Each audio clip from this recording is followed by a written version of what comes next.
우선 이제 후보자님 입장에서 생각해 보면 얼마 전에 이제 헌법재판소에서 판결 선고가 있지 않았습니까? 네. 네, 그것에 대해서 굉장히 많은 비판을 하는 분들이 계셨고요. 특히 이제 여당 대표께서 헌법재판소를 정치재판소다, 유사정당 카르텔이다라고 하면서 굉장히 비난에 가까운 비판을 하셨는데, 이걸 보시고 아마 후보자님께서도 뭐 착잡한 심정도 있을 것 같고 여러 가지 생각이 있었을 것 같은데, 그에 대한 소회 같은 건 어떻습니까? 헌재가 선고한 판결 결정에 대해서 이렇게 뭐 정치재판소라든가 유사정당 카르텔 이런 비판에 대해서 후보자로서 드는 생각은, 소회는 어떠신지요? 예. 저는 그 평소에 이제 헌법재판소 판결도 그렇고, 대법원 판결도 그렇고, 아니면 뭐 고등법원 판결도 그렇고, 이 판결이라는 것은, 이 재판이라는 것은 이제 그 재판에 참여한 판사, 재판관들이 정말 모든 걸 다 던지고 성심성의껏 준비를 해서 판결을 하는 것이기 때문에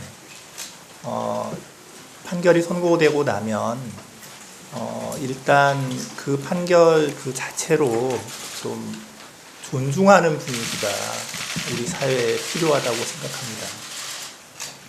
네. 그 후보자께서는 그 서면 답변을 통해서 헌법재판소 위상에 대해서 이렇게 답변하셨더라고요. 국민의 기본권 보호와 헌법 질서의 수호자이다. 그리고 그동안 다양한 결정을 통해 사회 전반에 걸친 시대의 변화를 반영했고 헌법에 내재한 다양한 가치를 통합하는 역할을 수행해왔다라고 이렇게 답변을 하셨고요. 헌법재판관이 갖춰야 될 자질로서 자유민주적 기본질서와 법치주의, 국민의 기본권 보장을 골격으로 하는 대한민국 헌법을 수호할 수 있는 뚜렷한 헌법관을 가지고 있어야 된다.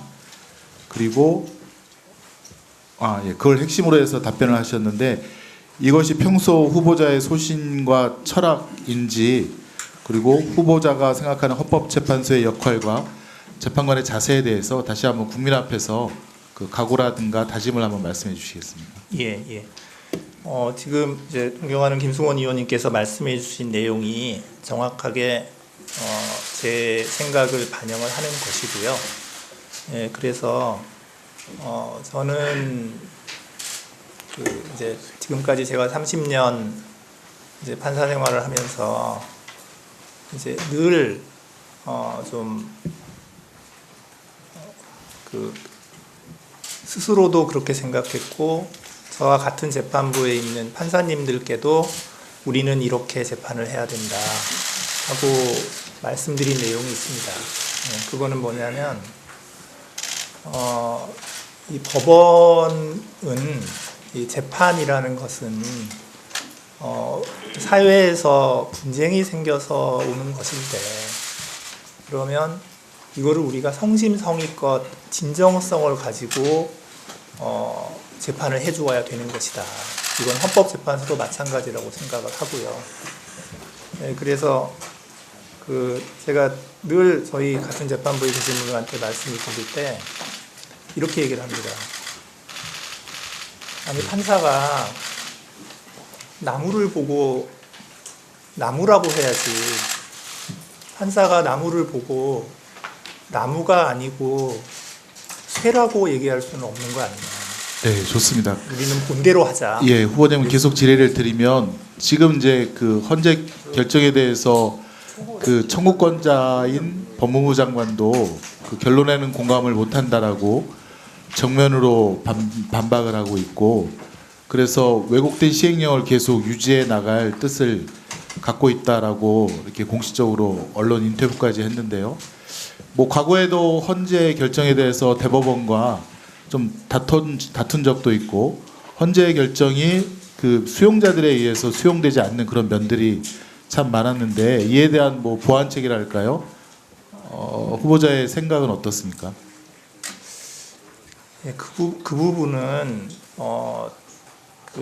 굉장히 좀 어려운 문제인데요. 그게 뭐냐면 저는 좀 우리나라의 문화가 이제 어떤 그 분쟁이 있어서 어떤 재판기관에 가서 재판기관에서 이제 판결을 했으면 그 판결을 좀 있는 그대로 받아들이고 일단 그걸 존중하고 그 다음에 그 판결에 터잡아서 이제 그 법원이나 재판소 이외에 다른 사회에서 판결이 이렇게 났으니까 이 다음 단계는 어떻게 하자라고 더 앞으로 나아가는 그런 문화가 필요하다고 생각을 합니다.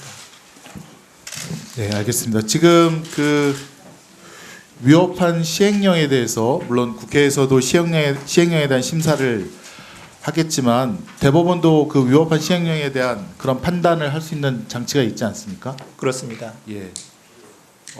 그리고 혹시 헌재에서도 국회의원이 위법한 시행령에 대한 입법권 침해를 이유로 권한쟁의 심판 등 청구를 할 수 있는지 한번 검토해 보신 적은 있나요? 예, 제가 그런 것을 검토해 본 적은 현재까지는 없고요. 좀 그 헌법 이론 중에 그런 것이 있는지에 관해서는 제가 좀 만약 뭐 헌법재판관으로 임명이 된다고 한다면 좀 여러 가지 뭐 이론이나 이제 그 동안에 이렇게 좀 집단지성으로 쌓아놓은 헌법재판소에 이런 그 지적인 이런 구축된 것들이 많이 있거든요. 그런 것들을 잘 살펴보고 한번 어떻게 되는지 한번 살펴보겠습니다. 헌재의 위상을 잘 지켜주시기